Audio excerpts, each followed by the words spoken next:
Can Pyewacket hack it, or will it sack it?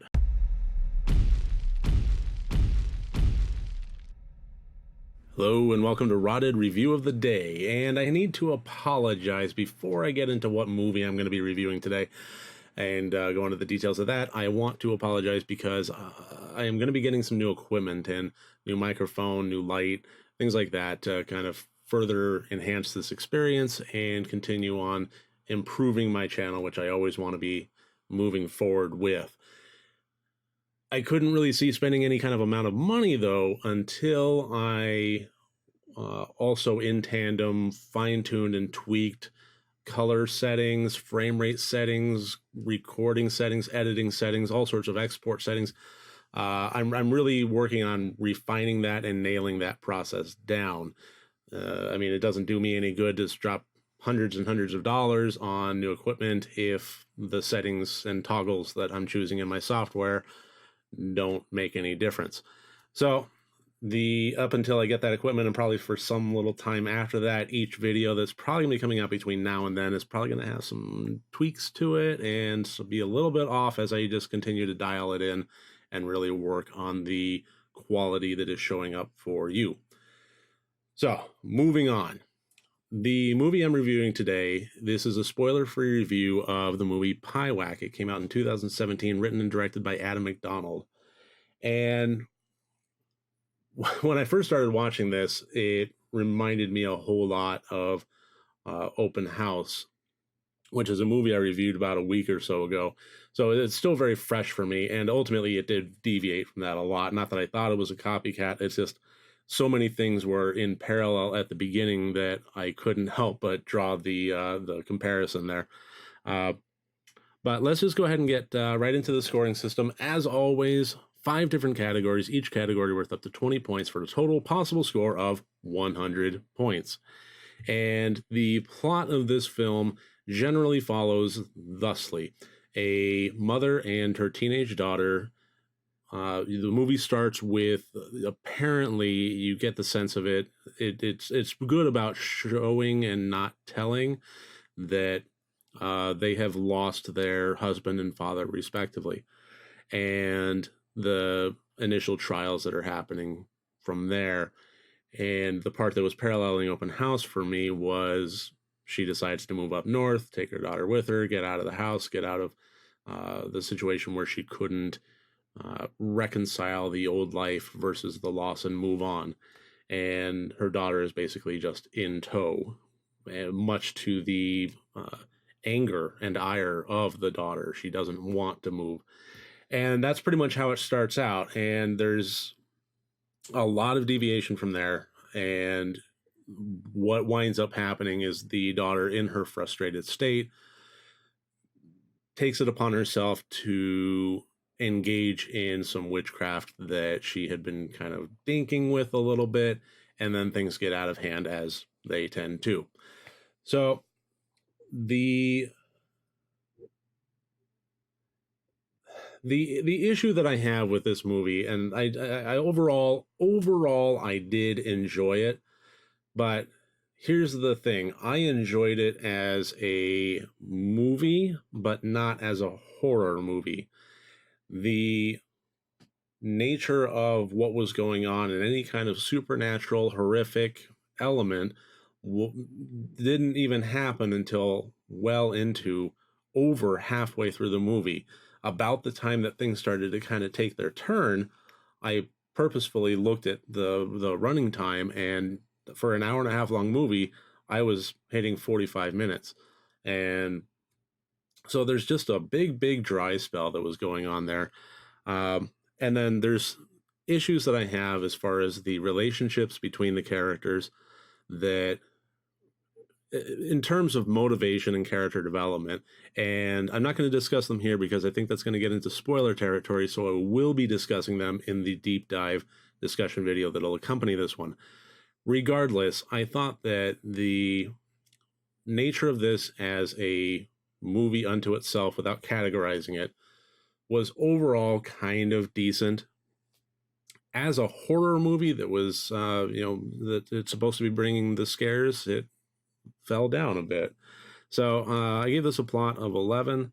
No real subtext to be had. It was fairly straightforward. And as far as the intent goes, unfortunately, I think the intent was to make a tension-filled, not a jump scare-filled, but even so, a tension-filled, balls to the wall kind of scary movie. And I really feel like it failed for a number of reasons.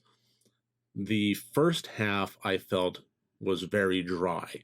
It was very good in terms of watching the characters interact with one another and watching the difficult way that both the mother and the daughter process their own grief and how that butted heads with one another. The latter half was where the scares were to be brought in. The problem with those, and I'll get into this a little bit more, but really essentially what it boils down to is I saw each and every one of them coming. So I like to be surprised. I like to be wrong. And perfectly honest, I really do love to be wrong. But in this case, I wasn't. And it really felt like the elements that they were trying to be the big crescendo, ultimately what the movie leads up to and delivers, and that's the punch to the gut. It phoned it in, it broadcasted it, and it wasn't difficult at all to figure out what was going on and what it would wind up leading to. So intent on that one, 11 out of 20 as well. Overall, I could see where they were going with it. They made a fairly solid quality movie. In terms of trying to be a scary movie, I think it just really wasn't. The acting, I gave a 14 out of 20. And I think it was one of the things that set this movie apart, as well as the technical, but I'll get into that in a little bit. The performances by Nicole Munoz and Laurie Holden as the daughter and mother, respectively, I thought they played really well off of one another. And not to keep comparing it with Open House, because they really are two very, very different movies in the end, but the complaint I had in there in the review that I made was that when it came time for, in that case, the mother and son to butt heads and get to that emotional state where now we're taking it to extremes, that I felt like it held back. And this movie, I think it didn't. I think it was actually very believable and very solid. And, when one character was saying things to the other that was just reprehensible and terrible with a capital T, to the point where it could really only be excused by the context of extreme grief and extreme stress, and even then whether or not it can be excused is up for argument. But in response to that, the performances that were happening were very believable and very good. So solid all around there. If I had any complaints about this that really kind of knocks some scores down, I think that weirdly, in the smaller moments, in the more downtime, boring moments of just normal conversation and so on, that everything seemed a bit stiff, but still not terrible bad. And overall, I did like the acting in this movie. The technical, there wasn't a whole lot of effects to be had. This was a very, this is IFC, midnight, so it's independent, small scale kind of thing. Not a whole lot of gore, special effects, anything like that. There were some creature elements to it that I thought were interesting and fairly well done, but for the most part, they let your brain play the tricks on things for you. And I thought they did a fairly admirable job with that. In the absence of effects to cover other portions of the technical elements, there is one thing that I really did like about this movie, and it's something that I picked up on right away. And I don't know if I was just happened to be in a mood that allowed me to perceive this. Usually, it's the kind of thing that goes over my head unless I really am purposefully paying attention to this kind of thing. But when the character of Leia was at school or in her old element, and it was peppered throughout the movie. They moved up north, but not a million miles away. So they're still commuting down to school. Just takes a couple hours to get there. And So I mean, she's frequenting her old friends, she's frequenting her old school. It does happen throughout the movie, and when you're in that old mode for her, in that old setting, in that old Leia, the one that she's comfortable with, the camera is very dynamic.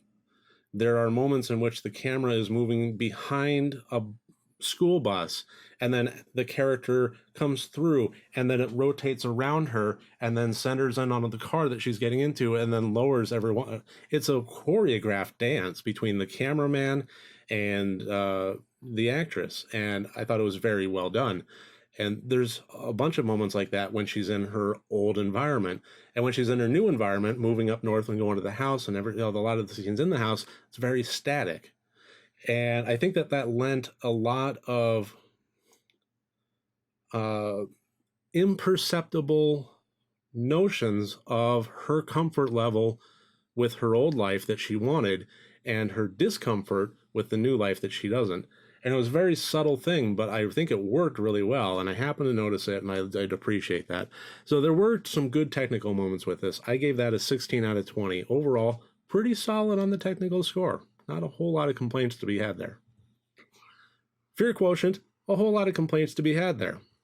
5 out of 20. Like I said, it seemed to broadcast what was going on. It tried to trick you, but at the same time, it gave you so many clues that it was just spoon-fed. And ultimately, any mystery of who or why or what or how was just totally out the window. And in that absence of mystery was the absence of scares. That's pretty much the best way I can put it. They had a lot of opportunities with a lot of drawn out tension moments that ultimately yielded to nothing that I thought could have been better if something had happened. Even if it was a fake out. I'm not necessarily advocating for inserting jump scares into this movie, since it really didn't seem to want to use those a whole lot. But I still think that the tense moments could have yielded results, as opposed to an anticlimactic lack of tension in each scene. A lot, like I said, a lot of this was the stuff that you didn't see. A lot of this was, letting your own brain run away with you. But my brain, instead of running away with me for trying to figure out what was going on, was pretty much nailing it every time a new scene came up. So, yeah, I really couldn't give it higher than a 5 for the fear quotient. I just couldn't. So that's, I think, the area that it fell down the most. Overall, solid movie, enjoyable movie, interesting character study, and I think worth watching. Not very scary, not the best horror movie ever. So that gives us a total score of 57 out of 100 points. I would recommend this movie to people. I actually would. It's just, I would not tell people, turn out the lights and you're going to have a heck of an experience, cuddling up to your loved one and, being just, blah. It ain't going to happen. More than likely, it's just not. But if you want an enjoyable movie, if you want an interesting character study, if you want some, terrible things happening and not necessarily a feel-good movie, but an interesting drama with some thrilling moments in it, I think you could do a whole lot worse. So that's it for Pyewacket. I'm going to be getting into a lot more with the deep dive discussion. And in the meantime, next time you want to watch a horror movie, first make sure that it's good and rotted.